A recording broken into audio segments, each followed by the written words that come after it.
Hey guys, it's Daniela here, your mental health counselor here at SAS.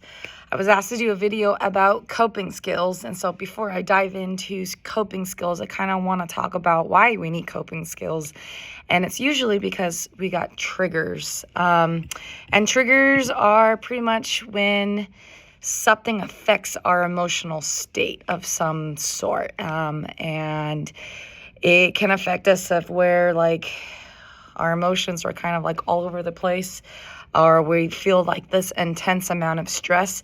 And that's when a coping skill would come in to help us manage what's going on in our thoughts and feelings. And there's a couple different coping styles. And there's 4 categories on that. Social support, emotionally focused, so coping skills to help us there. Emotionally problem focused, something to solve the problem, or the most common one that I see is escape and avoid. Escape and avoid can work sometimes, sometimes that is the best solution at that thing, but I don't want that to be an ongoing thing because it actually will not actually face or deal with the problem, but it is a coping style. I did give this worksheet, and I kind of want you to review what your coping styles are.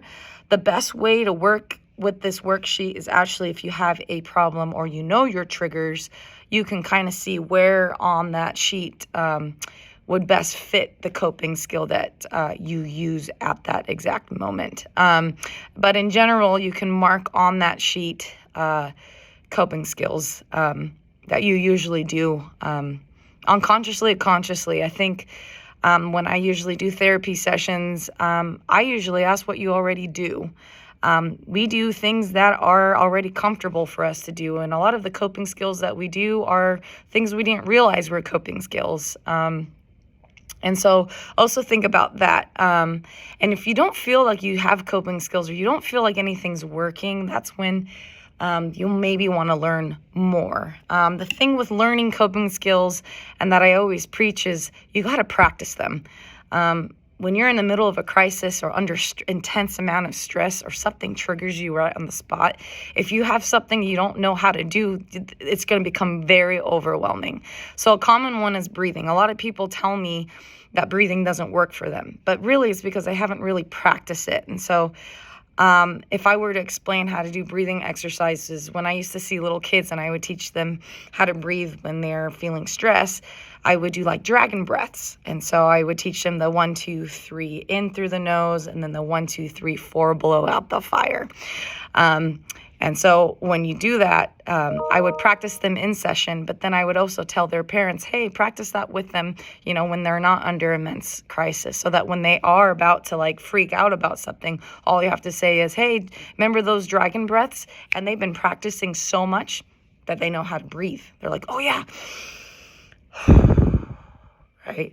And so, kind of know what you do and you do not do under the amount of stress or triggers. Now, I think one of the biggest things that we need to learn, and even as adults, we have a hard time with this, is that our triggers may be things that other people do that affect us. And I think a lot of the times we go, oh, they're the problem, they need to change their language. Yeah, sure, you can voice those opinions, but we can't control a lot of the situations that we are faced, and we can't control people. So we really got to learn how to manage those big emotions, because it's just an ongoing roller coaster of a lot of things that may affect us.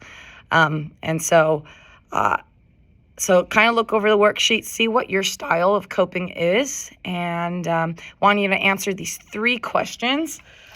Do you notice any trends or patterns with the coping skills? Are there any skills you want to start using but aren't yet? And then that's when we probably should maybe practice or make it a habit. And then are there any things you are doing to cope that you would like to stop? So not all coping skills are the best thing for you, right? Maybe they're not good for your body, or maybe a bad or poor habit that may be affecting you mentally or functionally, you know what I mean? It's just not good for you, unhealthy. And if you need help with that, that's part of my job. out of eliminating that habit that we've created of how to cope. And that sometimes that can be really hard to break. So yeah, kind of a long video, but I hope that you guys kind of got some insight and that you guys can talk about what your coping strategies are. I think a lot of us can learn from each other what we do and see what works for you and what doesn't work. All right, take care, you guys.